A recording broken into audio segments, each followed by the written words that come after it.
অনেক অনেক দিন আগের কথা, কোনো এক গ্রামে আজর নামে একজন প্রসিদ্ধ লোক বাস করত।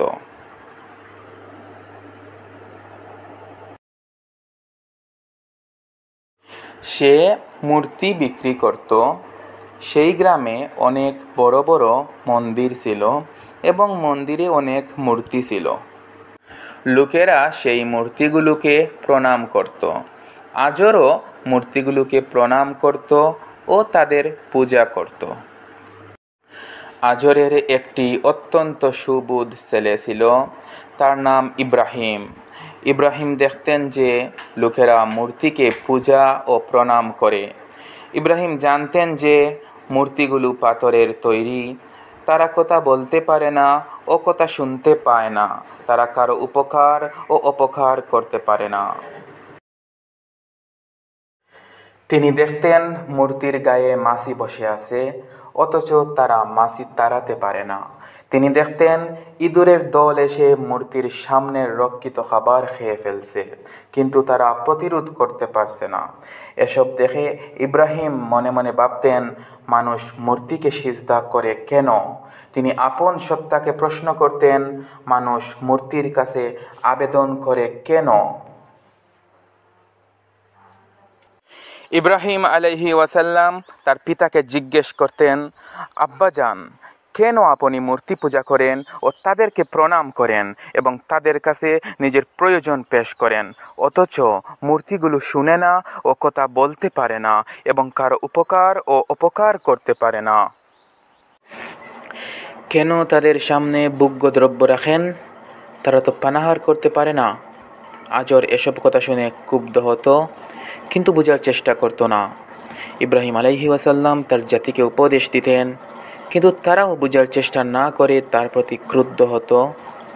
তেমন স্থির করলেন, উৎসবের দিন মূর্তিগুলো ভেঙে চূর্ণ বিচূর্ণ করে ফেলব, তখন তারা প্রকৃত বিষয় উপলব্ধি করতে সক্ষম হবে।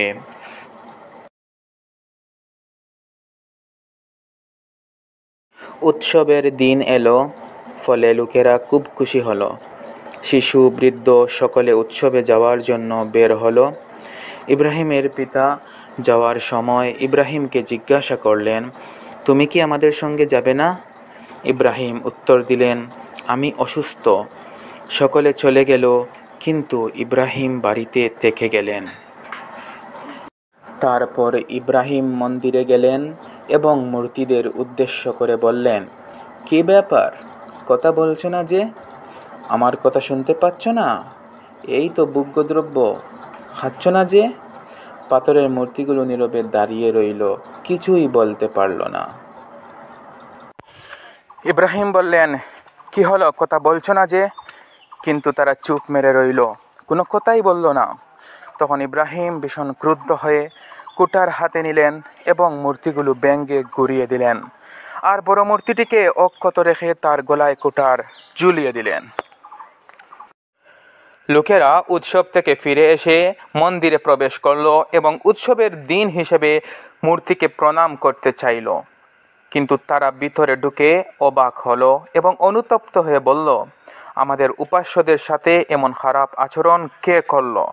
কেউ কেউ বলল, আমরা ইব্রাহিম নামের এক যুবককে তাদের সমালোচনা করতে শুনেছি। তারপর তারা জিজ্ঞাসা করল, হে ইব্রাহিম, আমাদের উপাস্যদের সাথে এরূপ আচরণ কি তুমি করেছ? ইব্রাহিম উত্তর দিলেন, আমি না, বরং তাদের এই বড়টি তা করেছে। যদি সে কথা বলতে পারে তাহলে তাকে জিজ্ঞেস করে দেখো। কিন্তু লোকেরা জানতো যে পাথরের মূর্তি কথা বলতে ও কথা শুনতে পারে না।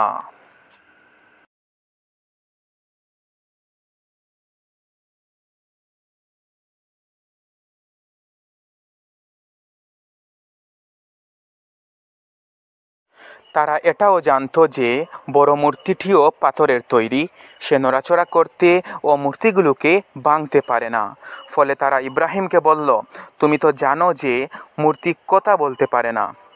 তখন ইব্রাহিম বললেন, মূর্তি যখন কথা বলতে পারে না, কারো উপকার ও অপকার করতে পারে না, তাহলে তোমরা তার কাছে প্রার্থনা করো কি করে? তোমাদের কি কোনো জ্ঞান বুদ্ধি নেই? তখন তারা লজ্জায় চুপ মেরে গেল।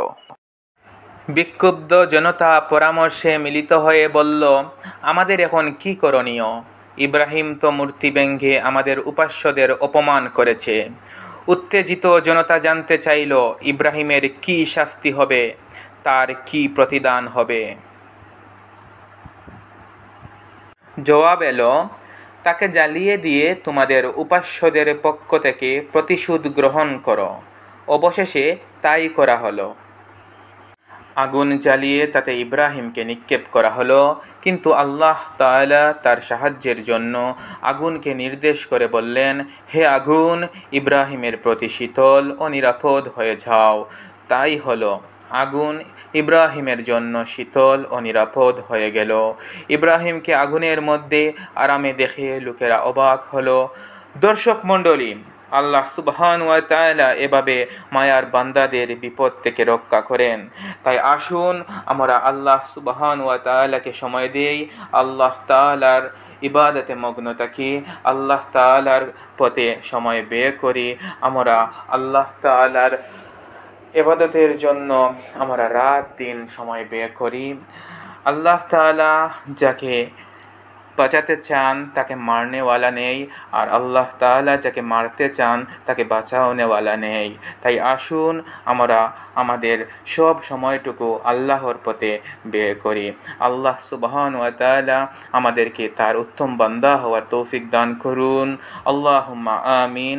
প্রিয় দর্শক মণ্ডলী, আজকের আলোচনা আপনাদের কাছে কেমন লাগলো অবশ্যই তা কমেন্ট করে জানিয়ে দেবেন। ভালো থাকুন, সুস্থ থাকুন। আল্লাহ হাফিজ।